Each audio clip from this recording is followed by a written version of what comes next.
샬롬. 한 주간을 시작하는 월요일 아침입니다. 이 한 주간도 우리 주 예수 그리스도께서 함께 하셔서 하나님의 은혜 가운데 우리의 삶을 살아가게 하시기를 축복합니다. 오늘 함께 읽고 묵상할 말씀은 창세기 4장 1절부터 7절 말씀입니다. 제가 읽어봅니다. 아담이 그의 아내 하와와 동침하매 하와가 임신하여 가인을 낳고 이르되 내가 여호와로 말미암아 등남하였다 하니라. 그가 또 가인의 아우 아벨을 낳았는데 아벨은 양치는 자였고 가인은 농사하는 자였더라. 세월이 지난 후에 가인은 땅의 소산으로 제물을 삼아 여호와께 드리고 아벨은 자기도 양의 첫 새끼와 그 기름으로 드렸더니 여호와께서 아벨과 그의 제물은 받으셨으나 가인과 그의 제물은 받지 아니하신지라. 가인이 몹시 분하여 안색이 변하니 여호와께서 가인에게 이르시되 내가 분하여 함은 어찌 됨이며 안색이 변함은 어찌 됨이냐. 내가 선을 행하면 어찌 낯을 들지 못하겠느냐. 선을 행하지 아니하면 죄가 문에 엎드려 있느니라. 죄가 너를 원하나 너는 죄를 다스릴지니라. 아멘. 이 본문을 통해 하나님과의 교제를 통해 하나님 한 분만으로 만족하는 훈련과 진정한 마음의 성장에 대해서 말씀을 드리고자 합니다. 이는 창세기 4장이 우리에게 전달하는 핵심 메시지이기 때문입니다. 창세기 4장은 인류 초기 역사에서 아담과 하와의 아들 가인과 아벨의 이야기를 중심으로 인간의 죄와 그 결과를 말씀하고 있습니다. 가인은 농사꾼으로 아벨은 목자로 성장하며 두 형제는 각각 다른 제물을 하나님께 드렸지만 하나님은 아벨의 제물만 받으십니다. 이로 인해 가인은 분노하여 아벨을 죽이고 그 결과로 저주를 받습니다. 가인은 여호와로부터 보호의 표를 받고 새로운 삶을 시작하며 그의 후손들은 다양한 직업과 기술을 발전시킵니다. 라멕은 자신의 범죄를 하나님께 고백하지 않고 자기의 아내들에게 고백합니다. 이런 고백은 인류의 죄가 심화되고 있음을 드러내고 있는 것입니다. 이후 아담과 하와는 셋을 낳고 이는 새로운 시작을 의미하며 하나님과의 관계 회복을 나타냅니다. 이 지점에서 중요한 것은 하나님은 계속 아담과 그의 후손들과 관계를 맺기를 원하셨지만 그런 하나님을 아담과 하와는 받아들이지 못하고 있었다는 것입니다. 이처럼 창세기 4장은 인간의 선택의 중요성과 하나님의 은혜, 구원의 가능성을 말하고 있습니다. 우리가 기억해야 할 것은 인간의 선택, 하나님의 은혜, 그리고 구원의 가능성이 모든 것이 선했던 태초의 상태와 타락으로 인해 발생한 비정상의 출현 속에 있다는 점입니다. 이는 현재에도 마찬가지입니다. 모든 것이 선했던 태초의 상태가 완전히 사라진 것이 아닙니다. 오히려 모든 것이 선했던 태초의 상태와 타락으로 인해 생긴 비정상적인 것들이 혼재하고 있습니다. 그리고 언제나 비정상적인 것들이 월등히 강한 세력을 지니고 있습니다. 이러한 비정상적인 상태를 우리는 악이라고 부를 수 있습니다. 따라서 오늘을 살아가는 그리스도인들에게 필요한 것은 정상적인 것을 선택하는 것입니다. 이를 위해서 우리의 마음의 훈련이 꼭 필요합니다. 모든 것이 선했던 태초의 에덴 동산에서 아담과 하와는 하나님께 예배할 수도 있었고 예배하지 않을 수도 있었습니다. 이러한 사실을 이상하게 생각하지 않기를 바랍니다. 타락 이후 아담과 하와는 아벨이 죽고 가인이 멀리 떠난 후에 셋을 낳습니다. 그때 아담은 하나님이 내게 가인이 죽인 아벨 대신에 다른 씨를 주셨다라고 말합니다. 아담의 이 말은 보상과 관련된 말입니다. 창세기 4장 26절에서는 셋도 아들을 낳고 그의 이름을 에노스라고 하며 그때 사람들이 비로소 여호와 이름을 부르기 시작했다고 기록되어 있습니다. 아담과 그의 후손들이 하나님을 예배하게 된 선택은 하나님의 보상으로 인해 해결된 문제임을 알 수 있습니다. 따라서 모든 것이 선했던 에덴 동산에서는 아담은 어떤 보상과 관련 없이 하나님께 예배하는 것을 항상 선택할 수 있었습니다. 보상을 바라거나 보상이 있었기 때문에 예배하는 현상은 성경에서 종종 등장합니다. 심지어 예배를 드리는 것이 하나님과 거래하는 것으로 생각하기도 합니다. 모든 것이 선했던 에덴 동산에서 아담과 하와는 하나님 한 분으로 기뻐했기 때문에 예배하는 것이 정상적인 일이었습니다. 이런 의미에서 하박국 선지자가 하박국 3장 17절과 18절에서 말한 비록 무화과 나무가 무성하지 못하며 포도나무에 열매가 없으며 감람나무에 소출이 없으며 밭에 먹을 것이 없으며 우리의 양이 없으며 외양간에 소가 없을지라도 나는 여호와로 말미암아 즐거워하며 나의 구원의 하나님으로 말미암아 기뻐하리로다라고 말한 것은 함께 하시는 하나님으로 인해 기뻐하지 못하는 비정상적인 세계에 대한 선지자의 일침이라고 생각합니다. 이런 선지자의 말을 생각해 본다면 합당한 예배와 합당하지 않은 예배에 대해 우리는 선택할 수 있습니다. 또한 합당한 예배를 위한 선택에서 중요한 것은 마음의 동기입니다. 특히 예배를 통해 하나님께 보상을 받는다는 말에는 주의를 해야 합니다. 다르고 다르다는 말처럼 하나님께 보상받기 위해 예배하는 것과 예배자에게 주시는 하나님의 보상은 전혀 다른 것입니다.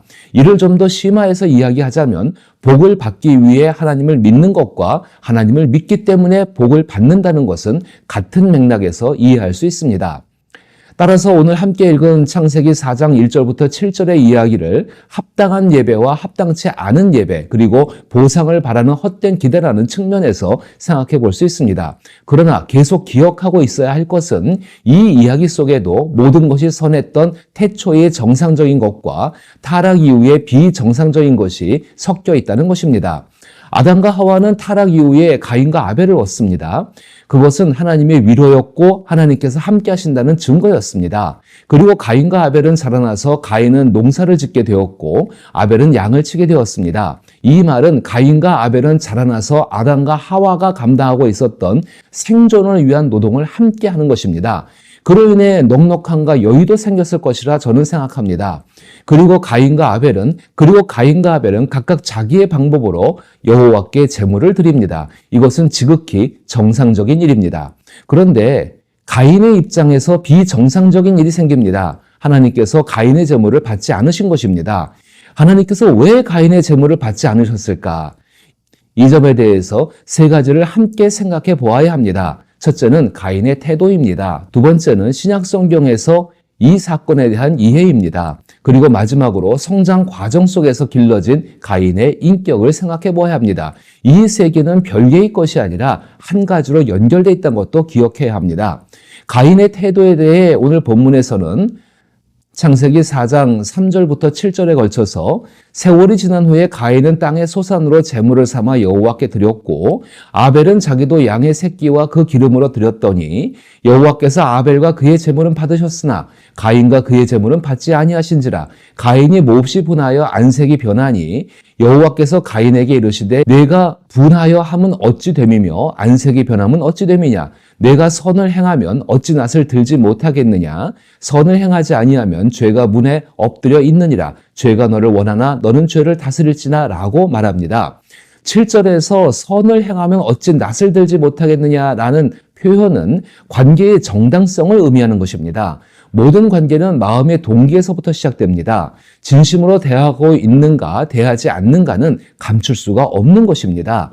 마치 이 모습은 아담과 하와가 선악을 아는 열매를 먹고 난 이후에 하나님과의 관계 속에서 꺼리낌이 생기고 그로 인해 숨어버린 모습과 같습니다. 그로 인해서 죄는 숨겨진 마음의 동기로부터 자라나게 됩니다. 가인의 마음속에 숨겨진 마음의 동기에 대해서 히브리서 11장 4절의 내용을 살펴보면 알 수가 있습니다. 믿음으로 아벨은 가인보다 더 나은 제사를 하나님께 드림으로 의로운 자라 하시는 증거를 얻었으니 하나님이 그 예물에 대하여 증언하심이라. 그가 죽었으나 그 믿음으로써 지금도 말하느니라. 히브리서 11장 4절에서 아벨은 가인보다 더 나은 제사를 드렸다고 말합니다. 더 나은 제사라는 표현이 성적순처럼 여겨질 수 있습니다. 그러나 그 표현은 아벨과 가인이 드린 제물의 우열 차이를 나타내는 것이 아니라 아벨의 믿음을 강조하기 위한 것입니다. 이런 히브리서의 표현을 거꾸로 생각하면 가인이 드린 제사 속에는 믿음이 없기 때문에 하나님께서 받지 않았다라는 생각을 할 수 있습니다. 그런데 조금 더 주의할 것은 믿음으로 제사를 드린 아벨은 하나님께 의로운 자라 하시는 증거를 얻었다는 부분입니다. 히브리서가 가인과 아벨에 대해서 이야기하면서 의로운 자라고 하는 표현은 로마서 4장 3절에서 아브라함이 하나님을 믿음에 그것이 그에게 의로 여겨진 바 되었느니라 라는 말씀 속에서 이해될 수 있습니다. 로마서 4장 3절의 말씀은 행위로서 하나님께 의로움을 얻을 수 없다는 것을 강조하는 부분에서 나온 말씀입니다. 그렇다면 가인과 아벨이 드린 제물의 내용이 하나님께서 받으시고 받지 않느냐를 결정하는 것이 아니라는 것 또한 알 수가 있습니다. 그리고 아벨과 아브라함이 하나님께 의롭다고 여기신 바 되었다는 것을 생각해 보게 되면 그것은 하나님과의 관계가 정상적이었다는 것입니다. 환원하면 아벨과 아브라함의 마음의 중심의 동기는 하나님과 함께 있을 수 있는 상태였다는 것입니다. 따라서 가인의 마음 상태는 하나님과 함께 있을 수 없는 상태였다는 것이죠. 그럼 그것이 무엇일까요? 창세기 4장을 통해 생각해 볼 수 있는 것은 가인의 성장 과정입니다. 창세기 4장 1절부터 2절에서 가인과 아벨의 출생과 성장을 말합니다.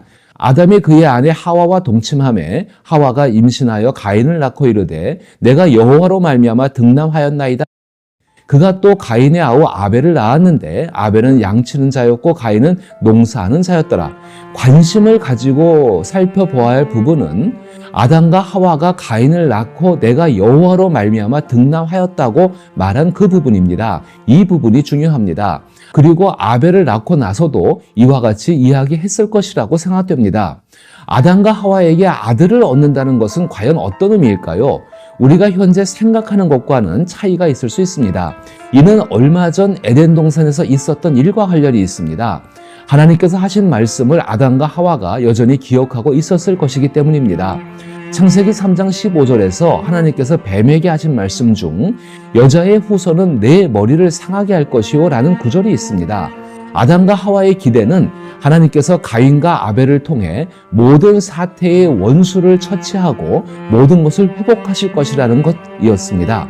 즉 가인과 아벨은 이러한 아담과 하와의 기대 속에서 양육되었고 하나님과의 관계가 형성되었습니다.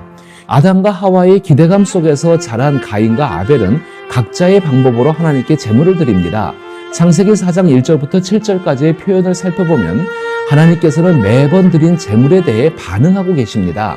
이는 하나님께서 직접적인 교육을 하셨다는 것을 의미합니다. 성경은 구체적으로 어떤 방법과 어떤 제물을 드려야 하는지를 명시하지 않습니다. 옳고 그름에 대한 판단을 내리고 있는 것이 아닙니다.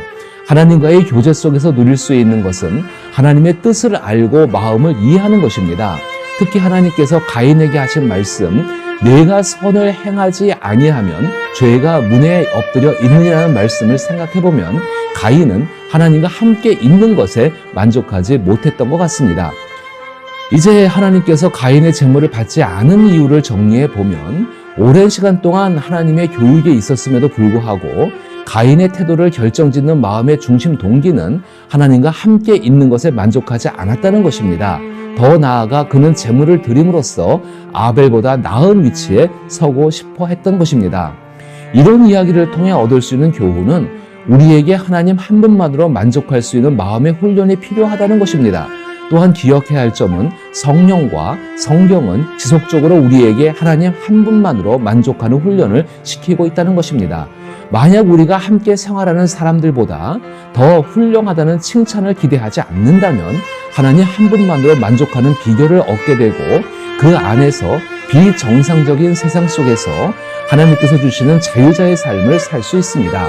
이것을 꼭 기억하십시오. 그래서 그리스도 예수로 말미암아 우리가 얻게 된 우리 마음 안에 있는 하나님을 향한 진실하고 순전한 마음을 지켜나가십시오. 그리고 성장하기 위해 힘을 쓰십시오. 그리하여 비정상적이 된 세상 속에서 항상 하나님과 함께 있을 수 있는 복된 삶을 살 수 있기를 축복합니다.